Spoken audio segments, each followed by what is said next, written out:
You don't need Netflix, you don't need cable. Hop on YouTube, welcome to the hood table, where we chop up local and global events vocally. You don't really wanna miss out on these conversations. Just joke a little, laugh a little, get that wine in your system, fill your glass a little, expose current events, talk trash a little. You never know, these opinions might clash a little. They addicted to the content, got them binge watching. You don't like it, then you want invited. Bet your friends watching in the house and in your job parking lot before you clocking. They don't wanna miss a second of this HT content. Everybody think they got something to say, so it's an open invitation, bring it to the table. But if you come whack, just know we ain't buying in. We gon' probably turn your back and tell you sorry, try again, Yeah, welcome to the hood table. You don't need Netflix, you don't need cable. Yeah, welcome to the hood table. You don't need Netflix, you don't need cable.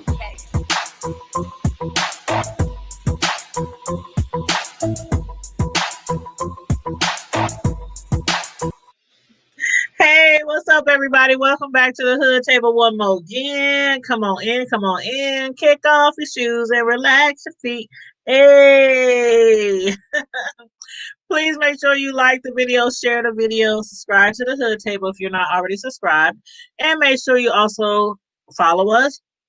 Facebook, IG, Twitter, Stereo, and on thehoodtable.com, which is our website, where you can find all your The Hood Table merchandise and subscribe for our monthly newsletter that I personally send out myself.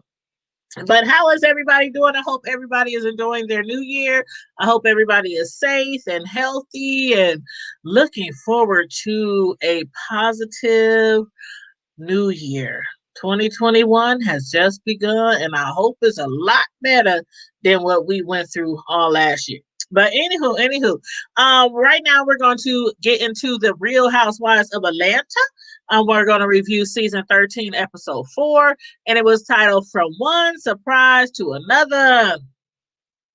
If y'all watch this show, please make sure you put in the comment section what you thought about the show, what you thought about the different characters, or what you thought about the storylines. Please let me know how you feel about anything pertaining to the Real Housewives of Atlanta or to this review. Thank you so much. Thank you very kindly. So let's see. Let's just start off at the beginning. Actually, I was looking forward to a little bit more content this episode regarding Cynthia and Mike. This episode really didn't focus a whole lot on Cynthia and her fiance Mike. Well, now husband, but at that time fiance. In fact, I think the only scene that Mike was really mentioned in was at the yoga studio. Now, it was three of the ladies, Cynthia, her sister Mallory, and Kenya, and they were spending some time working out, doing yoga at the yoga studio. While during their break, Kenya could feel that something was really troubling her girl, Cynthia. Cynthia was still feeling some type of way, in regards to maybe possibly not being able to have the wedding of the year if there was a second wave of CV-19. Then both of her sister, Mal, and Kenya was trying to get through to her that, what she was doing to Mike was wrong. I agree. But to tell you the truth, Cynthia, to me, now I could be wrong. Y'all let me know, but I could be wrong. But Cynthia, to me, was acting like a big old baby. I was like, okay, I understand you upset because, the year is not going the way that you probably would have wanted to go. We all are, child. We all are. But she was having a whole damn temper tantrum like a little kid up in that yoga studio. Mr. Yogi A was like, I can shift the change in the chemistry or whatever he said. But yeah, I mean, still yet though, her sister and Kenya, like most people, were on my side. Kenya even suggested that Cynthia was just trying to make the wedding for the show. Now that I can believe. I can believe that because the date, for one, they had penciled in this date a very long time ago. They had both agreed on that date. It was stamped, sealed, and come hella high water. They was getting married on 10/10/20. I mean, the whole entire world knew what was supposed to happen on 10/10/20, including Bravo. So yeah, Cynthia, she wanted to have all the lights, the flash, the bling, the crowd, the audience, which would be us. She wanted to have all that for her wedding on that specific date. And if there were stipulations on big group gatherings on that date, then the entire wedding was off. As for Mike, I'm sure because of his reactions from the last episode, he probably feels the same way like Kenya described. That being the case, I have to say, for the record, let the record show that if I've never ever agreed with anything Kenya had to say before now, I absolutely did on this show. Kenya was making a lot of sense. It was some very strong advice from her friend, which Cynthia needed. And sometimes we have to give that type of advice to our friends instead of coddling them or instead of just telling them exactly what they want to hear. We have to do that from time to time, y'all. Mm. Can't babysit these grown folks. But moving right along to Kenya and Candy. Now, Kenya and Candy, they have met up at the Nouveau Bar and Grill for food and drinks. And almost immediately after being seated, Kenya brought up, Cynthia's concerns regarding 10, 10, 20. And despite still believing that Cynthia might be making a wrong decision if she chose not to get married on that day. Kenya knew that she hit a soft spot with Cynthia. So to get back in good, to get good on Cynthia's good side, she had planned a surprise engagement party for Cynthia. However, she wants Candy to be the one to send out the invites. Candy knows Kenya all too well. Therefore, she did that. She knew that Kenya basically, if she was to send out those invites, that probably nobody would have showed up. And if people did show up, it would be a very, very few. So that probably was a good idea for her to have Candy, send out the invitations. And I was like, ain't that just sad? That is so sad. Kenya done hired a whole party planner. She got this beautiful place where they had a party and everything. So she was really trying, very hard to apologize, and impress Cynthia at the same time after giving her that strong advice. But another conversation that was had between Candy and Portia was Candy and Kenya was Portia's public activism. More specifically, how Portia keeps finding herself behind bars. It seems as if Kenya not only thinks that Portia is protesting for publicity, but also purposely putting herself in a position to be arrested over and over again. On top of that, Kenya was complaining how Portia was out protesting without a mask on. Now, I haven't seen all the videos of Portia out there doing her little Black Power, thing for in the name of Breonna Taylor, but the pics that I have seen, I've seen Portia with a mask on. But again, I don't know about every single time that Portia was out there fighting for social justice. But nevertheless, Candy, knowing that Kenya and Portia are not in the same place right now, feels like Kenya was just waiting for something to shade Portia on. So how do y'all feel about that?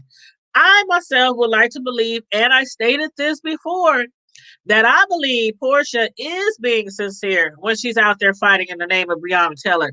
But y'all let me know what y'all think. But sincere or not, Kenya even feels more, I don't know, Kenya even more so feels the way she feels probably after being invited. She was invited to Portia's party. Then she was uninvited to Portia's party. So she even felt that way even more so that this was just one big publicity stunt. But the thing is, Portia wasn't the one who had invited her in the first place. It was Portia's sister Lauren who said she can come. Either way, now Kenya also believes that the party to celebrate Portia's activism is also for a photo op. But I mean, come on, Kenya. Since you didn't think that what Portia is doing is sincere anyway, why be mad? Why be mad? And she was big mad. So y'all let me know. Do y'all think Kenya was upset because of the retracted invite? Or was she more so jealous and or felt left out because everyone else was invited? I do believe it might be the latter. But in any case, after Portia found out what happened, Cynthia was like, what had happened was Portia agreed that even though it was on short notice, it was probably best that they did disinvite Kenya, especially since her and Kenya aren't really cool like that, at that moment. I don't know where they stand right now, but during filming at that moment, they weren't really that cool. But despite everything, I thought it was nice for Portia to be recognized for doing something that could literally impact all of our lives. Again, as I said before, I think that what she's doing is sincere. In fact, Portia was very touched also and became very emotional by the display of recognition that she was being given, by her friends, the ladies in her family.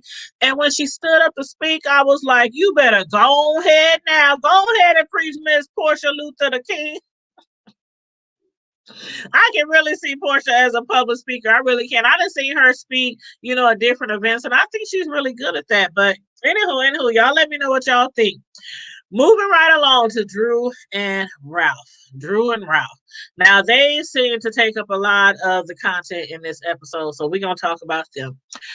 Drew and Ralph, for what seems to be the 50-11th time, are trying to commit to couples therapy to fix their marital problems. When the counselor first arrived, she started off with Drew, asking her, what are a couple of things? She was like, name 2 or 3 things, that you would want for your relationship. The first thing Drew mentioned was transparency. The second thing she mentioned was for Ralph to show genuine love for her 9-year-old son, Josiah, who is not Ralph's biological child, by the way.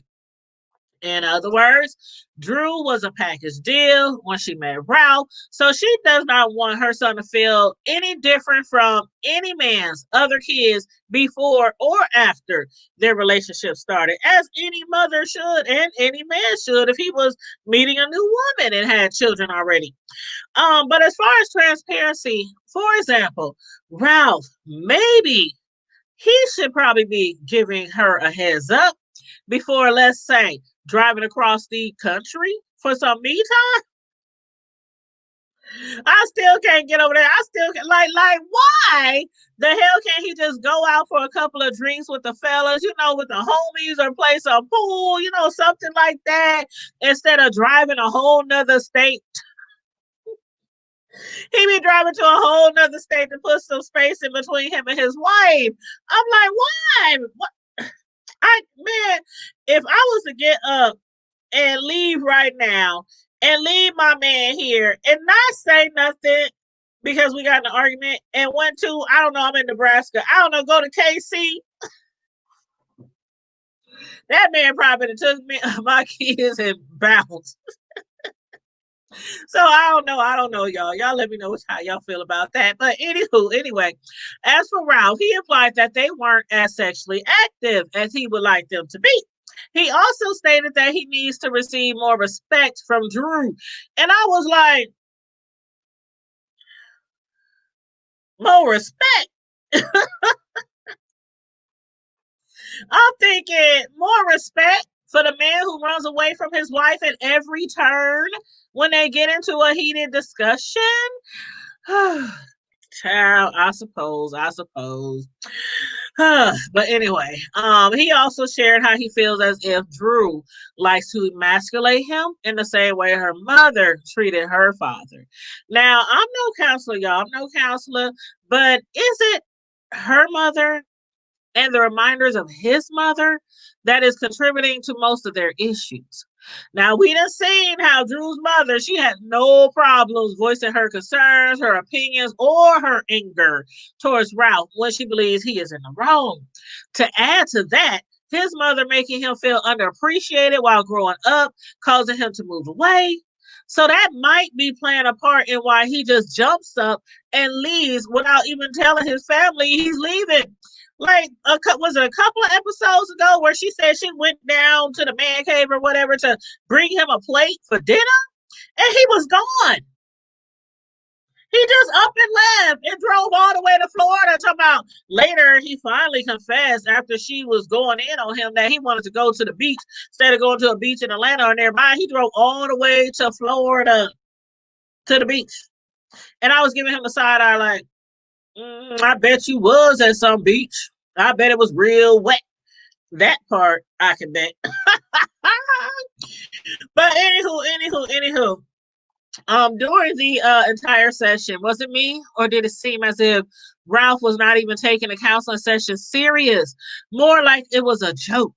In addition to that, it was almost as if he was smirking at her when she appeared on the verge of crying. He just kept like, I was like, what the hell is wrong with him? And she did, in fact, end up crying. And when she did start crying, the therapist had to prompt him to give Drew a hug. It was only after that that he showed her some type of compassion. He then went on to give her this dry ass apology and promises to do better. Lord have mercy, Lord have mercy. Do y'all think these two even truly have a chance? I mean, they've been literally in therapy for like the last 6 years of their marriage.